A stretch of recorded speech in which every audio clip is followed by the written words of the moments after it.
बीकड़ होते हैं? हाँ, 4 होंगे, श्योर है आप लोग? 2 बच्चे तो 4 बता रहे हैं, आप लोग भी कुछ बोलेंगे, आप लोग को मतलब पता नहीं है कितने होते हैं ना, तो हम ये मान सकते हैं। तो घन या घनाभ में कितने बीकड़ होंगे? 4। मैं उन चारों विकर्णों को खींचने के लिए कहूं तो आप खींच के में दिखाइए कौन कौन से हैं।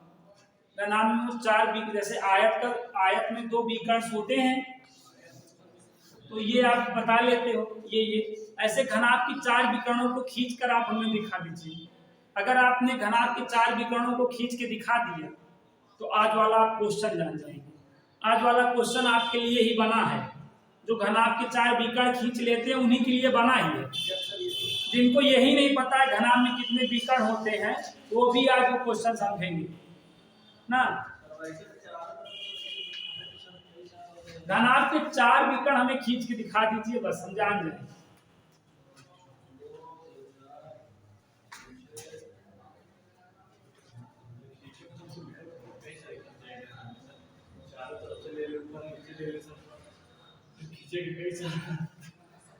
खींच लेंगे भाई। हाँ? आज के बाद ये आप कभी नहीं भूलेंगे, ये आपसे प्रॉमिस है। देखिए कितना मजेदार क्वेश्चन है। आप लोग तो मतलब बहुत अच्छा, मतलब तो आप सुमित और शिवेन ने बहुत अच्छा बताया कि घनाभ में 4 विकर्ण होते हैं। कुछ लोग तो बता ही नहीं पाए, कुछ लोग तो 12 बताए, कुछ लोग तो 3 बताए, कुछ लोग 1 बताए, कुछ लोग 7 बताए, मतलब उल्टा सीधा ऐसे बताए हैं, आप जान लीजिए। तो आप लोग को तो यही जान के मैं खुशी मिली कि घनाभ में 4 विकर्ण होते हैं। आपने जनरल नॉलेज का एक क्वेश्चन था जो आपने सही बताया, ठीक है। अब खींच नहीं पा रहे हैं ना, लेकिन आज के बाद आप हमेशा खींच लेंगे, ये आपसे वादा है, ठीक है। घनाभ या घनाभ किसके रूप में देखते हैं? जैसे ये डिब्बा आप जान ही रहे हैं, घन या घनाभ है। जैसे माचिस का डिब्बा हुआ, या डस्टर हुआ, ये हमारा ये डस्टर या घन या घनाभ है कि नहीं? आप इसको घन या घनाभ के रूप में देखते हैं। और जनरली क्या देखते हैं, जैसे रूम, जो कमरा होता है हमारा, वो घन या घनाभ है कि नहीं बताइए? कमरा भी हमारा घन या घनाभ है कि नहीं? ये आप कमरा देख रहे हैं, ये आपका एक छोटा सा कमरा यहाँ दिख रहा है, ये घनाभ है ना। तो हमारा जो रूम होता है, जो हमारा कमरा होता है, वो घन या घनाभ होता है ना। तो बात समझिएगा, तो हमारा रूम या कमरा जो है घन या घनाभ होता है। विकर्ण मतलब समझ रहे हैं ना, घन या घनाभ होगा। तो कभी भी बच्चों अगर हमें घन या घनाभ के विकर्ण खींचने हुए तो ये समस्या हमें हमेशा होती रहती है। लेकिन मैं जो 2 शब्द बताने वाला हूँ, उस शब्द को जान लेने के बाद कभी भी आपको विकर्ण खींचने में तो समस्या नहीं होगी। विकर्ण 4 होते हैं, ये बात आप जान गए हैं। विकर्ण खींचने में हमें समस्या होती है। तो कभी भी घन या घनाभ के विकर्ण को आपको खींचना हुआ तो हमेशा आप जहां बैठे रहेंगे, एक रूम में बैठे रहेंगे, ठीक है। तो रूम में जो है आप जो है क्या करिएगा, एक तल आप जो है छत मान लीजिएगा, ठीक है। रूम रहेगा ना, रूम रहेगा ना, छत रहेगा, और क्या रहेगा, फर्श रहेगा ना। छत को हम अर्श बोल रहे हैं यहाँ पर, और आपका फर्श और छत, ठीक है। फर्श और छत के कोनों को तिरछा मिला दीजिएगा, वही विकर्ण, सही है कि नहीं? ये छत हो गया बच्चों, और ये क्या हो गया, फर्श हो गया ना। अब हमको विकर्ण इसमें ड्रा करना है, तो कैसे करेंगे ना? ये कोना लेंगे फर्श का, और ये लेंगे अर्श का, मिला दिए, डायगोनल बना कि नहीं? एक डायगोनल दिख रहा होगा। अब अगला आपको ड्रा करना है, ये फर्श है ना, अब फर्श का वो वाला कोना लो और ऐसे मिला दो। दूसरा दिख गया कि नहीं बताइए? हैं? अब आपको तीसरा करना है, तो ये अर्श का ये कोना लो, फर्श का वो लो, मिला दो ना। फिर ये वाला लो और उसको मिला दो, देखो 4 विकर्ण बन गए नहीं? तो हमेशा घन या घनाभ के विकर्ण हम अर्श और फर्श की हेल्प से, अर्श और फर्श के कोनों को मिला के घन या घनाभ के विकर्ण बहुत इजीएस्ट वे में खींच सकते हैं। समझ गए? हमेशा याद रखिएगा, आपको फ्लोर और रूफ ले लेना है, छत और क्या ले लेना है, फर्श लेना है, और उनके कोनों को तिरछा मिलाना होता है, अपोजिट टाइप में मिलाना होता है, मिला दीजिएगा, डायगोनल्स की प्राप्ति हो जाएगी। अब मैं आपको इस चीज को चित्र में भी बना के दिखाता हूँ, ठीक है। चित्र में भी आप समझ लीजिए विकर्ण से, ठीक है बच्चों। ये बहुत बेस्ट एग्जाम्पल मैंने आपको दिया है बच्चों ना। अब जैसे बच्चों आपको क्या बनाना होगा, घन या घनाभ बनाना होगा, घन ना, क्या बनाना हुआ। तो आप देखिए सब लोगों का, सबका एक अलग अलग तरीका होता है बनाने का ना। जैसे आप एक स्क्वायर बना लीजिए, अगर आपको क्या बनाना है, घन बनाना है, तो एक स्क्वायर ले लीजिए, ले लिए। अब इसके अंदर ऐसे एक स्क्वायर बना दीजिए, यहाँ पे ध्यान समझिएगा ना, एक ऐसे स्क्वायर यहाँ बना दीजिए, ऐसे बना दीजिए, ठीक है। अब इसको इससे मिला दीजिए, इसको इससे मिला दीजिए, इसको इससे मिला दीजिए, और इसको इससे, तो ये आपका घन बन गया नहीं, बताइए। इस तरीके से हम घन बना सकते हैं नहीं, बताइए। ये वाला जो पॉइंट है इसको ओरिजिन मान लीजिए आप ना, इसको थोड़ा सा और बढ़ा दीजिए, ये आपका एक्स अक्ष हो जाएगा है? इसको थोड़ा सा बढ़ा दीजिए, ये आपका वाई अक्ष हो जाएगा, इसको थोड़ा सा बढ़ा दीजिए, ये आपका जेड अक्ष हो जाएगा। समझ आए? अब थोड़ा सा आप जो है ध्यान दीजिएगा, एक ये स्क्वायर है कि नहीं, स्क्वायर है, एक वर्गीय है कि नहीं बताएं, एक वर्गीय है, ठीक है ना, और एक वर्गीय है। ये कौन सा कलर है जी, गुलाबी पिंक है ना। तो ये देखो, एक आपको एक वर्ग पिंक कलर का दिख रहा है, और एक वर्ग आपको कौन येलो कलर का दिख रहा है ना। तो ये जो नीचे वाला है ये फ्लोर वाला समझो, इसको कौन वाला समझो, फर्श वाला, ये फर्श वाला है, ये फर्श वाला तल है, और ये कौन सा है, अर्श वाला, ठीक है, समझे। घन या घनाभ में विकर्ण कैसे खींचे आपको बता रहा हूं। एक तल को अर्श फर्श मान लो, और एक को अर्श, जो सबसे नीचे वाला फर्श है और जो सबसे ऊपर वाला है अर्श है। तो अर्श और फर्श के कोनों को मिला दो, विकर्ण बन जाएंगे ना। चलो देखो, ये कोना है, ध्यान देना, नामकरण कर दे रहे हैं तो थोड़ा बताने में आसानी रहेगी। ये ए हो गया, ये बी हो गया, ये सी हो गया, ठीक है ना। ये डी हो गया, ये ई हो गया, ये एफ हो गया, और ये जी हो गया, ठीक है। मैं जिससे पूछूंगा वही बच्चा बताएगा। जैसे मुझे ये बी वाला है, जैसे बी वाला मैंने बी वाले कोने पे रखा, तो बी वाले को किससे मिलाना पड़ेगा, ये फर्श वाला है। अब अर्श में जाओ, बी को किससे मिलाना पड़ेगा, जी से मिलाना पड़ेगा। सब लोग को समझ में आ रहा है कि नहीं, बी को किससे मिलाना पड़ेगा, जी से। क्लियर है बात? चलिए अब आप देखें, ये मैं फर्श वाला ये कोना पकड़ रहा हूं, तो फर्श के इस कोने को अर्श के किस कोने से मिलाना पड़ेगा, किससे, हाँ सब लोग सेव है ना, डी। ऐसे रहिएगा, जहां नहीं रहिएगा बताइए, मिला दिए। आप चलिए बताइए, ए को किससे मिलाना पड़ेगा, ओ वाला तो कंफ्यूजन नहीं आ रहा है, ये ई वाले से तो कंफ्यूजन नहीं आ रहा है। ये ऐसे हो जाएगा ना, ये यहाँ पे लेटा हुआ, ये ऐसे रहेगा, समझ रहे हैं ना बात को, समझ लीजिए ना। ये देखिए, ये अर्श है, ये फर्श है, और ये अर्श है। अब ऐसे करेंगे, यहाँ से यहाँ इसको मिला देंगे, ये इसको यूं मिलाएंगे, फिर यहाँ पे रखेंगे तो इसको यूं मिलाएंगे ना, यहाँ पे रखेंगे यूं, यहाँ रखेंगे, समझ रहे हैं ना। इस तरीके से ऐसे विकर्ण बनने वाले हैं ना, ये परत लगी रहती है ना, इसलिए थोड़ा देखने में दिक्कत होती है, लेकिन आप समझ गए ना, कंफ्यूजन तो नहीं होना चाहिए ना, क्योंकि ये चीज ऐसे चपटा थोड़ी है, ये ऐसे है ना, तो ये ऐसे है और ये ऐसे है, तो ये यूं जाएगा, समझ रहे ना। चलिए आप लोग सही है, ये क्या है, एफ। अब ये वाला इसे मिलेगा ही, समझ गया बात को। तो इस तरीके से चार विकर्ण हम हमेशा खींच नहीं लेंगे। अगर आप विकर्ण ही नहीं खींच पाएंगे, रेखा और विकर्ण के बीच का कोण क्या खाद निकालेंगे, तो ये विकर्ण खींचना आ गया कि नहीं बताइए, आ गया है, सभी लोगों को विकर्ण खींचना आ गया है। तो बहुत ही मतलब एग्जाम्पल नंबर 26 में बताने वाला, एग्जाम्पल नंबर 26 बहुत ही प्यारा क्वेश्चन है बच्चों ना, बहुत ही प्यारा क्वेश्चन है, तो देख लो। और 101% 5 या 8 नंबर के से कम का तो आएगा नहीं, 5 या 8 नंबर का आएगा, ये भाई साहब आपको कोनो कंफ्यूजन है क्या? तो ये जनरल नॉलेज का क्वेश्चन है और इससे एक क्वेश्चन पक्के से आने वाला है। अब देखो आगे आपको मैंने ये बताया था, थोड़ा सा रिवाइज करूंगा क्योंकि बहुत अच्छा क्वेश्चन है, मैं चाह रहा हूं आप लोगों को आ जाए ना।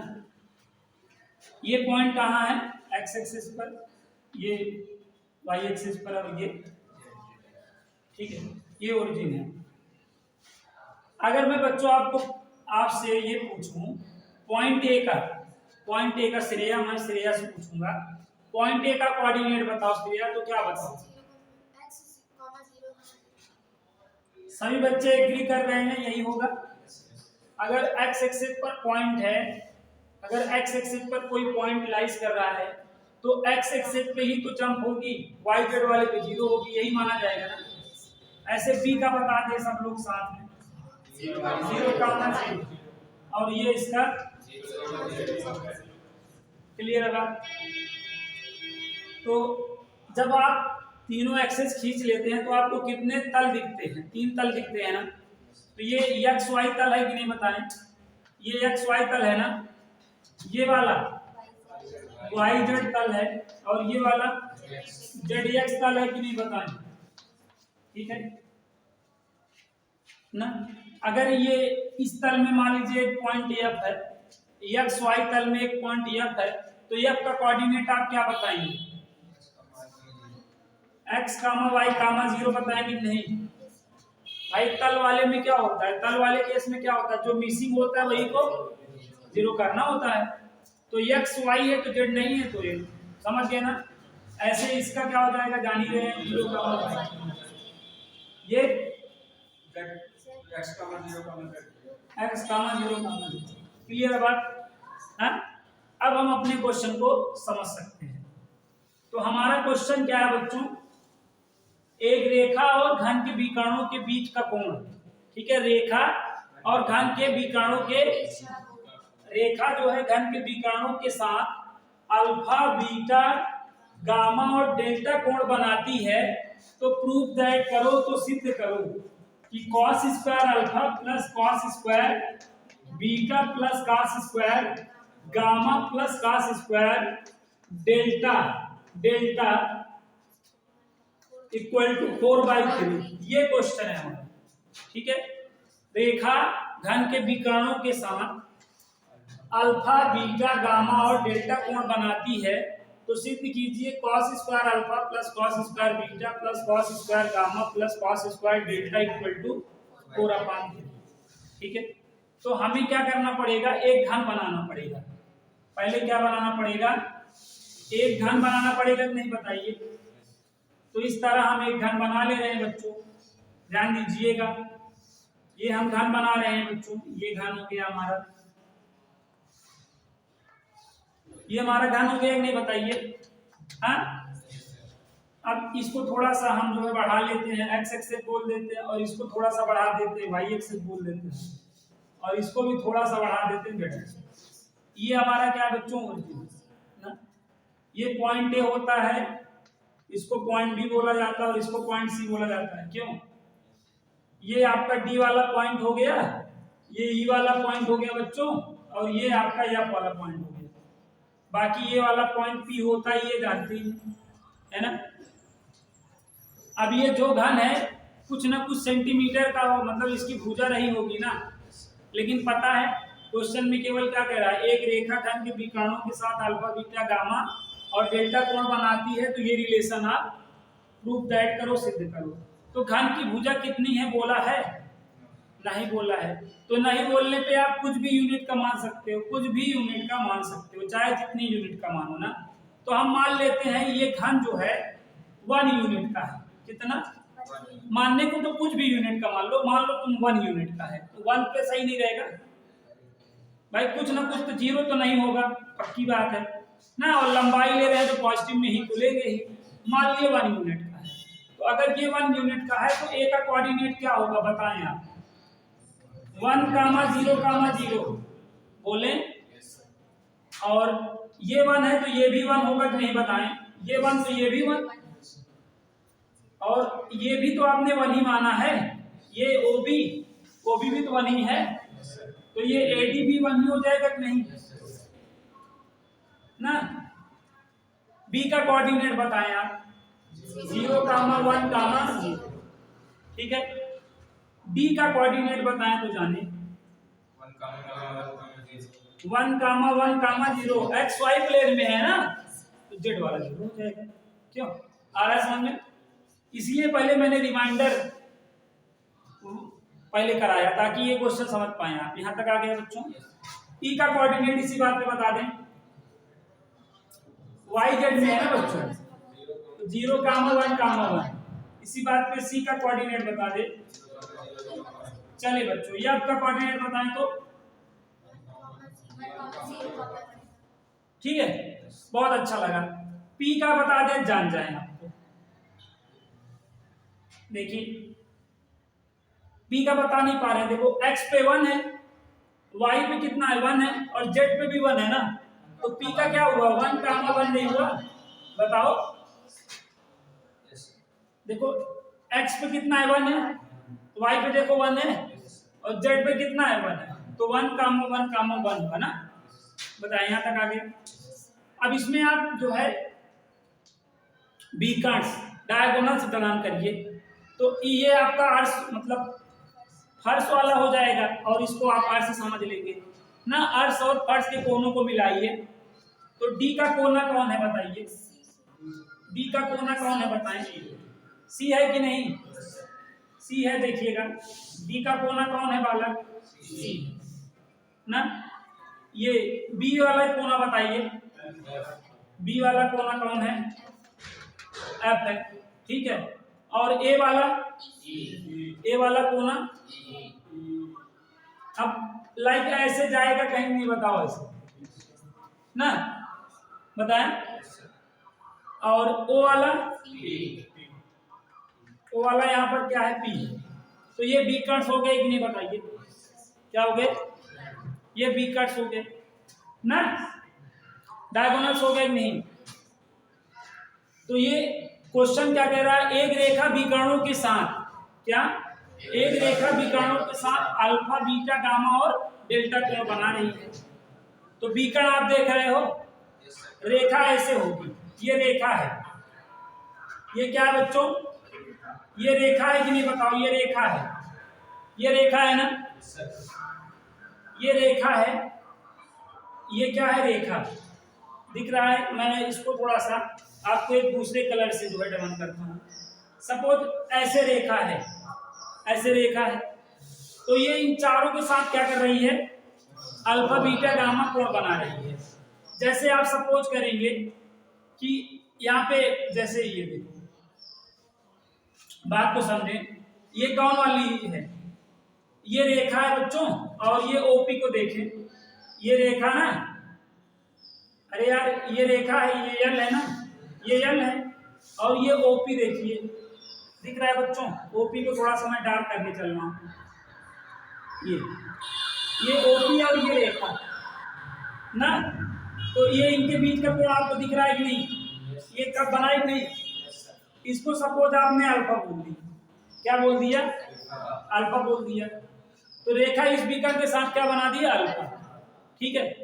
अब अगला बीकर्ण आप देखिए, ये दिख रहा है क्या आपको, ये वाला देखो, और ये रेखा है, देख रहे हो, तो यहां ये बना दी बीटा, दिख रहा है ना भाई, दिखाने का प्रयास किया हूं, बहुत कठिन काम था इसको दिखाना, है ना।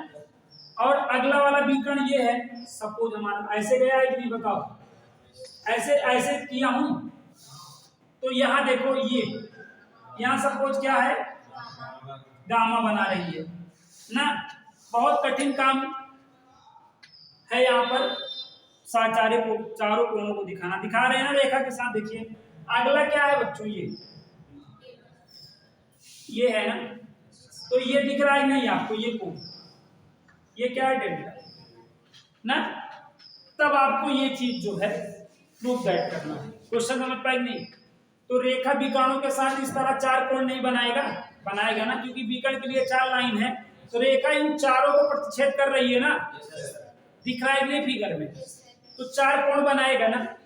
चलिए अब ये जो रेखा है रेड कलर से है, ये जो रेखा है ना, यहां तक आ गया बच्चों।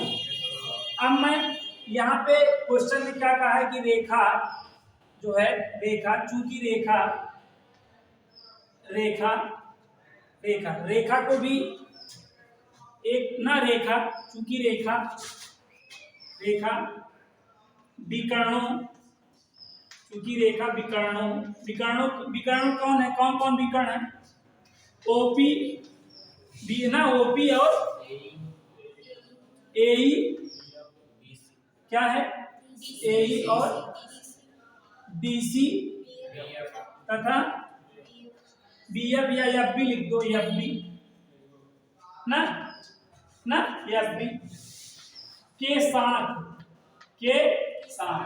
अल्फा बीटा गामा तथा डेल्टा कोण बनाता है। ठीक है, तो बच्चों यहां पे देखिए, जैसे ये लाइन आपने ले लिया, लाइन यल ले लिया, और ये विकर्ण कौन, ओपी, लाइन यल और विकर्ण ओपी, लाइन यल और विकर्ण ओपी, कि ये बीच का कोण अल्फा हुआ कि नहीं, और बीच के कोण के लिए क्या जानते हैं, डॉट बटे मॉड। तो यहाँ पे अगर आपको लाइन और विकर्ण ओपी के बीच का कोण अल्फा है, उसकी वैल्यू आपको इवेल्युएट करनी हुई, तो आप कैसे करेंगे, डॉट बटे मॉड करके करेंगे कि नहीं। अब जैसे अब वेक्टर ओपी, अगर आपसे मैं कहूं आप वेक्टर ओपी निकालो, तो वेक्टर ओपी निकाल ही लोगे, क्योंकि ओ ओरिजिन है, 0 0 होगा ही ना। तो ओ का मैं अगर ओपी का कोऑर्डिनेट बताऊं, तो आप p माइनस ओ करोगे ना, लास्ट वाला माइनस स्टार्टिंग वाला, तो क्या आएगा 1 कामा 1 कामा 1 माइनस 0 कामा 0 कामा 0, तो फाइनली 1 1 1 आएगा कि नहीं आएगा। ये क्या आया, वेक्टर ओपी आया। इसका मॉड ले लो, क्योंकि मॉड लोगे तो क्या आएगा, √3 आएगा नहीं, बताइए। तो ये वेक्टर ओपी हुआ कि नहीं। अब लाइन, तो जो लाइन है बच्चों, जो लाइन है, वो लाइन को आप सपोज करें, जो लाइन है वो सपोज करें LMN को ना, जो लाइन है, लाइन किससे रिप्रेजेंट हो रही है, LMN से। ठीक है, देखिए बच्चों, जब रेखा कोण बनाने लगती है, तो डायरेक्शन कोसाइन ऑफ लाइन वाला कॉन्सेप्ट लगता है, समझ रहे हैं ना।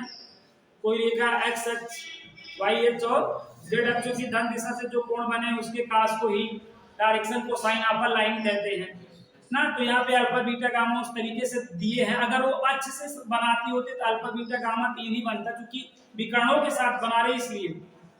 तब ये जो लाइन है, ये लाइन तो इसी में है ना, तो इसकी डायरेक्शन कोसाइन क्या होगी, अरे यार ये अक्ष में ही तो ली गई है, अगर इस लाइन की देखी जाए डायरेक्शन कोसाइन, तो यल एम एन नहीं होगी।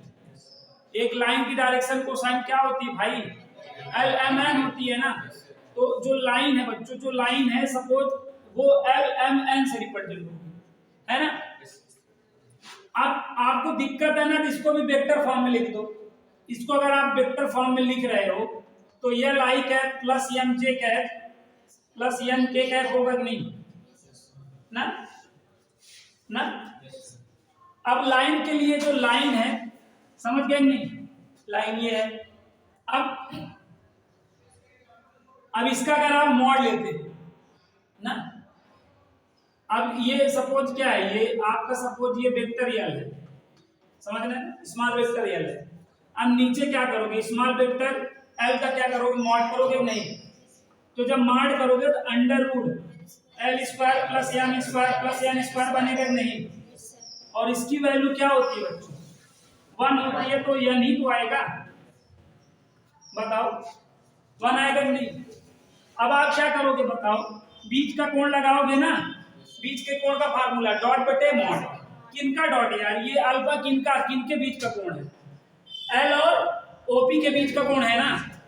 तो एल और ओपी के बीच का कोण है, तो vector OP dot small vector L, सही है ना। अपन बताओ, इसका मॉड और इसका मॉड होगा कि नहीं होगा। अब ओपी क्या आया है, ओपी क्या आया है, अरे यार ये ओपीए आया है ना, आई कैप प्लस जे कैप, इसको पॉइंट फॉर्म में ही रहने दो। ऐसे यहाँ पे ये ना, इसको ऐसे पॉइंट फॉर्म में रहने दे भाई। वेक्टोरियल है, इसको पॉइंट फॉर्म में कैसे रहेगा, और इसका मान लोगे तो ये बन जाएगा।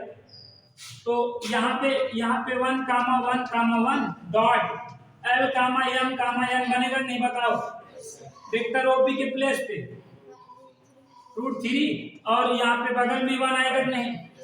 अब डॉट करो तो L प्लस M अपान क्या, ये किसकी वैल्यू हो गई, कॉस अल्फा। कॉस अल्फा का मान आ गया नहीं।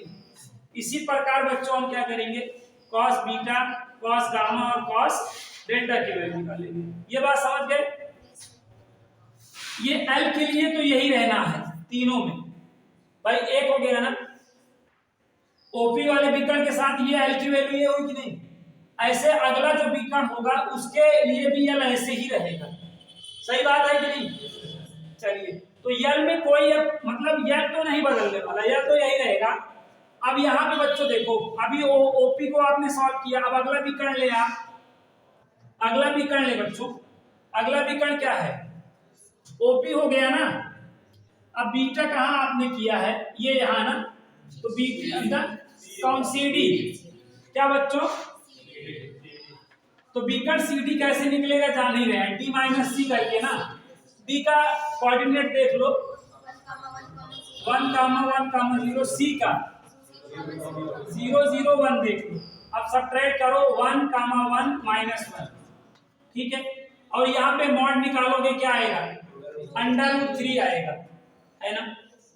अब यहाँ पे क्या हो जाएगा, बीटा हो जाएगा कि नहीं, हो जाएगा, बीटा हो जाएगा। और मैं यहाँ पे कर दे रहा हूँ, अगर मैं यहाँ पे कॉस बीटा करूंगा तो यहाँ पे अब क्या लिख उठेगा, CD लिख उठेगा, बाकी ये तो रहेगा ना। तो यहाँ पे क्या आ जाएगा देखो, L plus M minus R हो जाएगा नहीं, तो यहाँ पे L plus M minus N और अपान √3 आ रहा है समझ में। अब इसी प्रकार हम कॉस गामा देखो, कॉस गामा कहाँ हो, गामा कहाँ हो भाई, ये तो गामा ए ही ना, ए ही पहले निकाल लो। ए कैसे निकलेगा, E माइनस ए करके, ये बेसिक बात ना भूलो, E माइनस ए करके। कहाँ हो E, ये है, तो क्या आएगा बताएं, 0, 1, 1 ये, फिर -1, 0, तो -1, 1, 1 आएगा ना। और इसके मार्क की वैल्यू भी √3 बन जाएगा। अब इसका इससे डॉट कराओगे ना, तो यहाँ पे क्या आएगा बताओ, cos गामा क्या आएगा, -L plus M plus N अपान क्या, समझ पाए कि नहीं बात। अब भावनाओं को आप समझ लिए हैं, तो इसको मद्देनजर रखते हुए अब हम अदालत इस नतीजे पे पहुंची है कि कॉस डेल्टा क्या होगा, आप बता सकते हैं। कॉस डेल्टा, यार डेल्टा के लिए देखें कहाँ डेल्टा, तो ये है कि नहीं ये ना, तो ये क्या करोगे, एफ बी ना, एफ बी, तो एफ बी, या चलो थोड़ा सा निकाल लो। एक गलती आपको बहुत, एक छोटी सी गलती पूरे क्वेश्चन को गलत कर देगी ना। बी की वैल्यू क्या है देखो बच्चों, और एफ का सब्ट्रैक्ट करो, -1 ना, -1 प्लस 1 -1 ना। बताओ यार, अब इसका मान क्या होगा जान ही रहे हो। अब आप cos डेल्टा लिख सकते हो, cos डेल्टा लिख सकते हो क्या, -L plus M minus N अपान, देखिए cos alpha, cos beta, cos, चारों की वैल्यू निकाल डाला कि नहीं ना। अब आपको क्या करना है, लेफ्ट हैंड साइड लेना, फिगर का काम हो गया खत्म, फिगर का काम खत्म हो गया, इरेज कर रहे हैं। अब फिगर का काम हो गया खत्म बच्चों ना। अब इसका क्या काम, हमें cos alpha, cos beta, cos gamma, cos delta पता हो गया है। अब इसकी कोई आवश्यकता नहीं है, जिसकी कोई आवश्यकता नहीं हो वो इरेज हो जाए, ज्यादा बेटर पड़ेगा।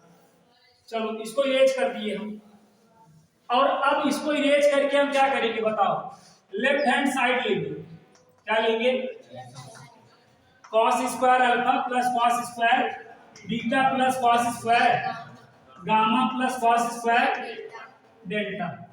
समझ गए?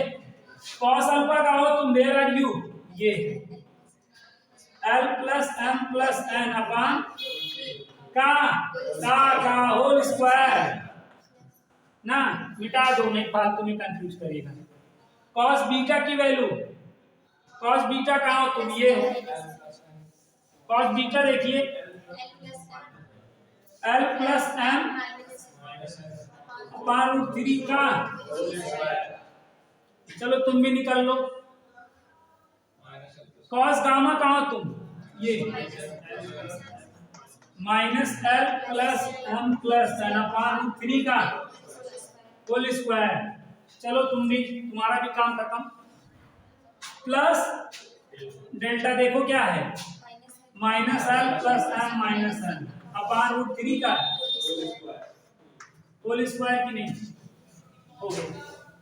यहाँ तक आ गया नहीं बच्चों, यहाँ गिरते पढ़ते यहाँ तक पहुंच गए हैं। अब होल स्क्वायर करेंगे तो ये 3 आ जाएगा, यहाँ भी 3, यहाँ भी 3, यहाँ भी 3। तो यहाँ पे बात समझो, ये क्या हो जाएगा, l plus m plus n का होल स्क्वायर अपान 3। ऐसे सब के अपान 3, सब के अपान 3 आ जाएगा कि नहीं, अपान 3 चारों के रहेगा, तो 1/3 तो कॉमन बन गया। सही है, 1/3 कॉमन बन गया।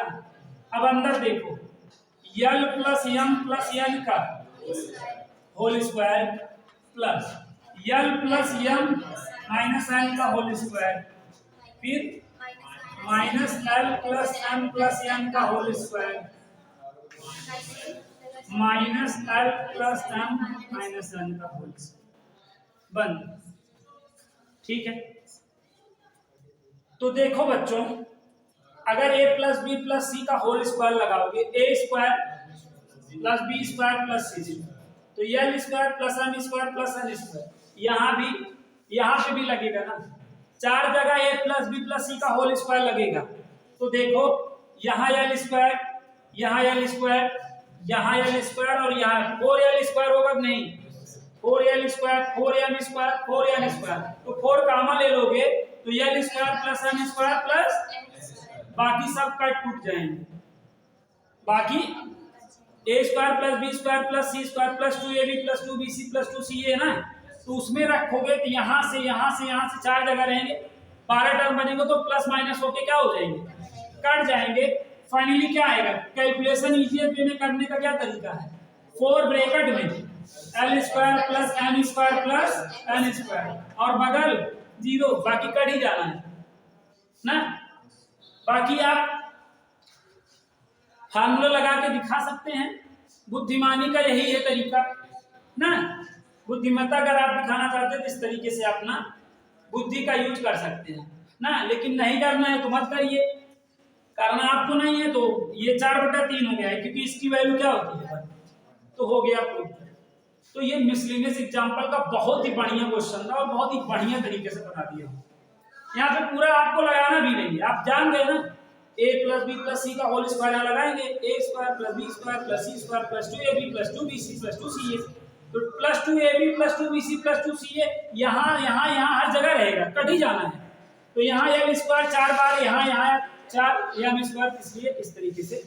उम्मीद करता हूँ ये क्वेश्चन आप लोगों को समझ में आ गया होगा। अगर आप घर पे लगा पाए दोबारा तो जान जाइएगा आपको आ गया ना। और क्या, बगैर फिगर तुम कैसे करोगे, हम कह रहे ना बनाना, लेकिन बगैर फिगर के तुम कर भी तो नहीं पाओगे। बगैर फिगर के कैसे करेंगे बताइए, हाँ? फिगर बना ले तो कर ले, यही